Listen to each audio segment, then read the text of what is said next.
Hello and welcome back to the reviews of Beggar's Pardon. It has been a while since I did even chapter 2. I was chapter 1. I'm on chapter 2 right now. But it will be completed. Just it will be taking a lot more time than I originally expected. School's busy, everything's busy, but when I have time I'll try to find more I'll try to find time to be reading it. And also 1984, I'll get one out within a week and a half, hopefully. No promises, but yeah, finally read the second chapter. I had to refresh myself on the first one, what happened. And I know that Frances, or Lady Marmalade, was on her way, well, about to be on her way to go and meet her friend up in Puddle's End.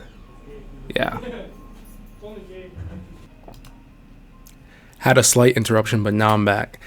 Anyways, this chapter begins with Frances Marmalade taking the train up to Puddle's End. I think I already said that though.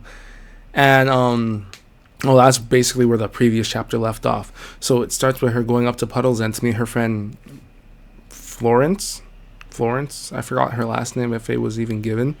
But she's going up to meet Florence, and they have on their itinerary to make marmalade together. However, by the end of the chapter, they begin saying some interesting stuff. Seems like the story's about to start getting going. And some information that was given, probably not super important, but it's a 3-hour train ride through the English countryside to get up to what's it called, Puddle's End. It's like the second last stop on the train line to Blackpool.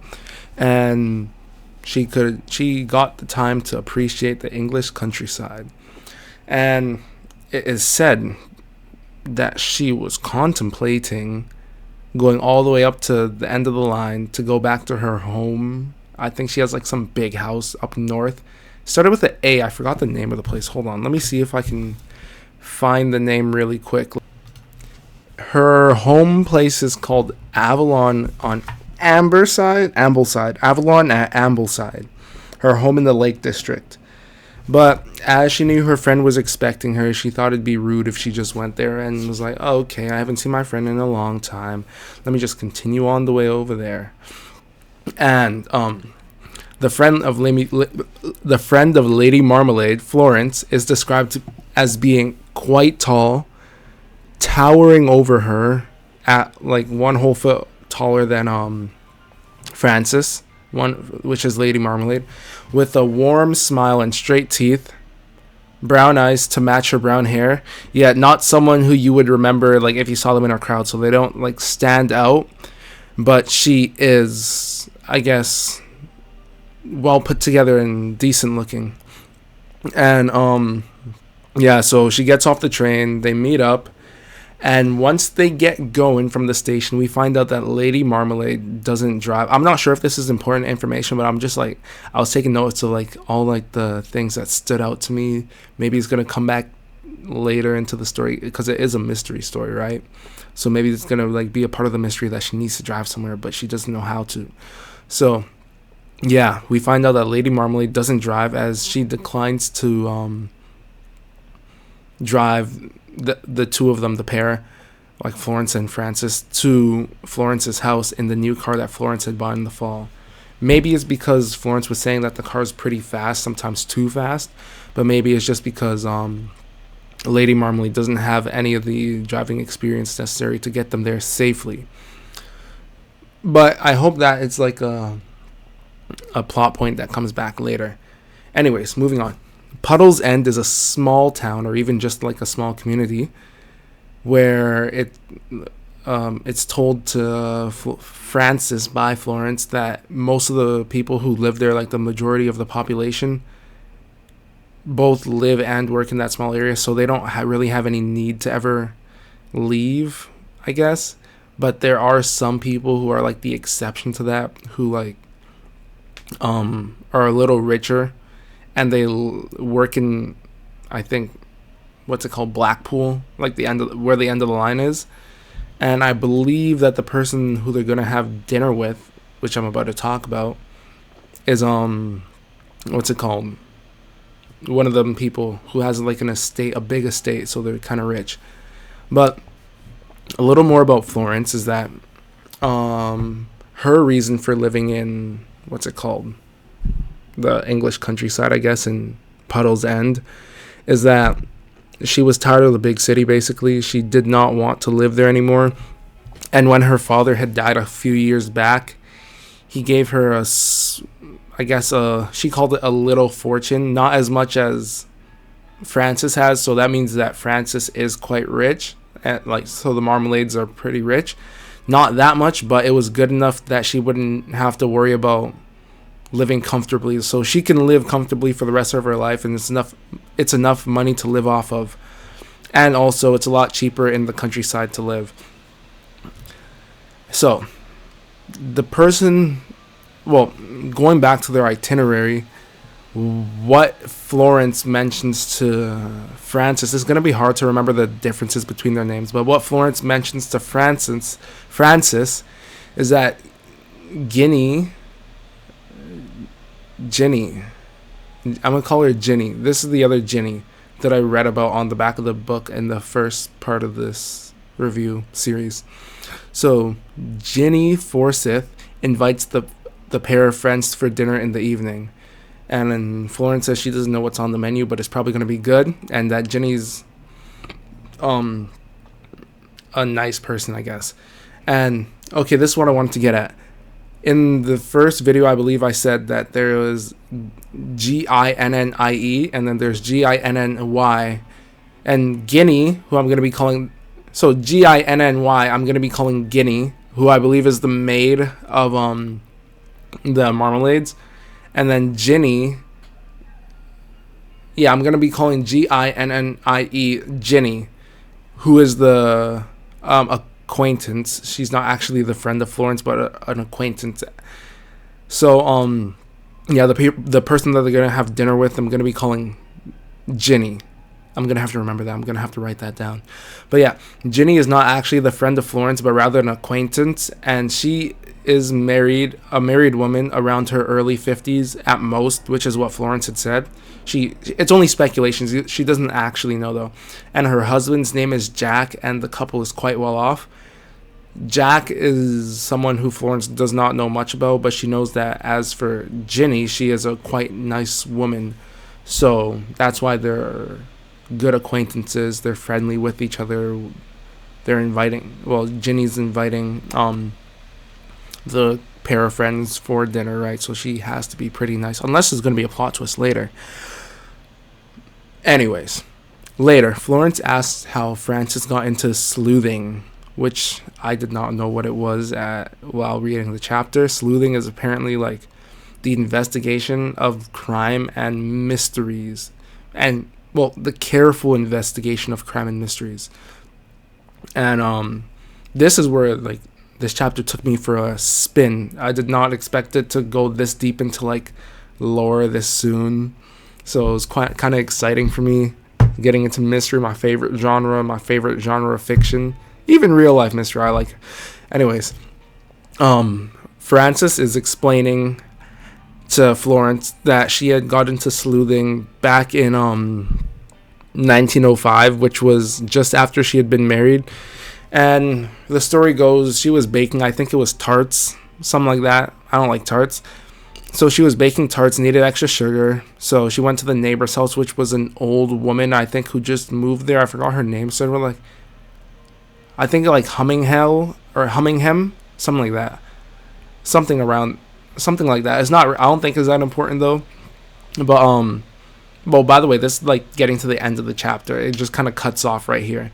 So she needed sugar. She went to their neighbor's house, an old woman, and then she was knocking on the door, no answer, and she was doing it repeatedly and calling, no answer. And then she goes into the person's house. I thought that was weird that she just went into the house after hearing no answer, but maybe things were different back in the day where it was not super weird to just walk in. I feel like it still was.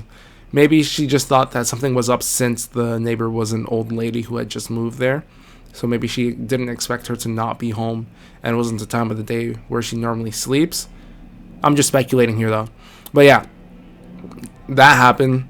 She's calling, and then she walks into the house, calls some more, doesn't hear nothing, and then goes into the old lady's office where she almost tripped on the lady.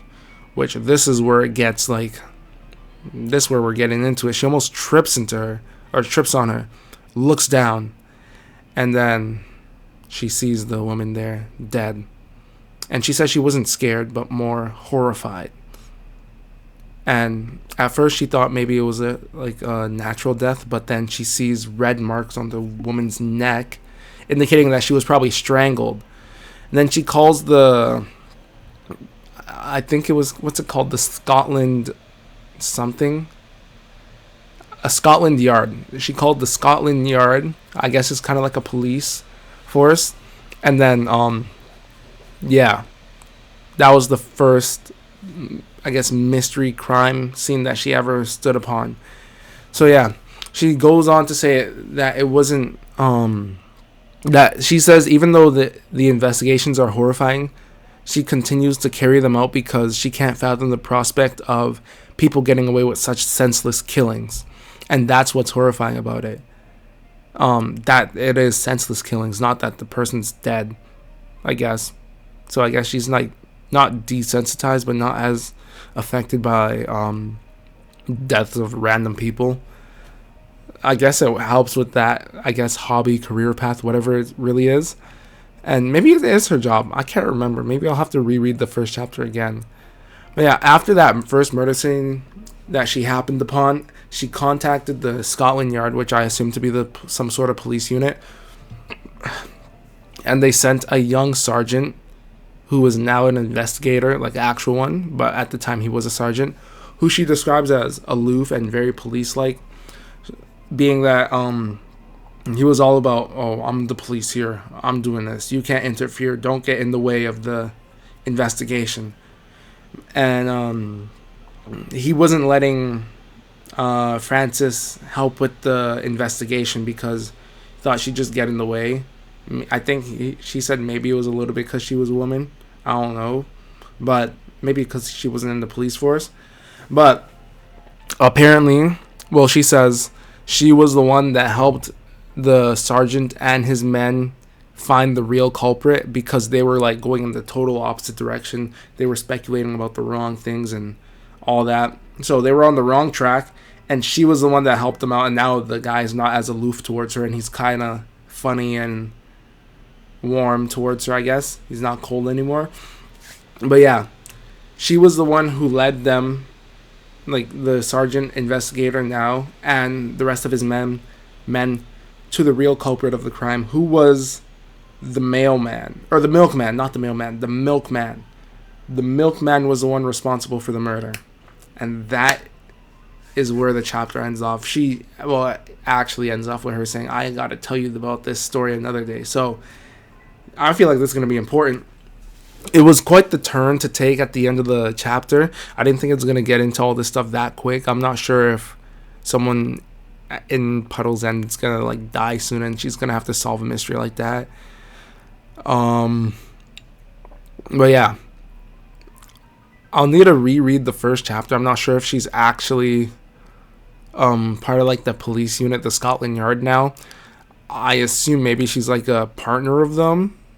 Maybe she's part of them. Maybe just a partner. Who knows? Yeah, this chapter was pretty interesting. I like how the book's going pretty quick. It's not like going super slow. They're getting right into all the action and all the good stuff that I read mystery for, that I watch mystery for. So that's a good thing. And yeah, I'll try to get the next chapter out. I guess it's not as much review, but like a summary and my thoughts on it. I guess that is a review. But yeah, I'll try to get the next chapter out within a week or two maybe. And I'm going to be getting more of the 1984 out. But yeah, I like this chapter much more than the previous one. But either way, it's getting going quick, and I can't wait to read the next one. If you liked the video, please leave a like.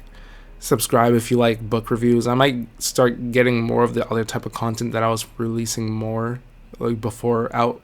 I'll try to get that out more as well, but those videos just take a little longer to make, so I'm not sure if I'll have the time to like actually start on those. But yeah, have a couple projects in mind, but we'll see how things go.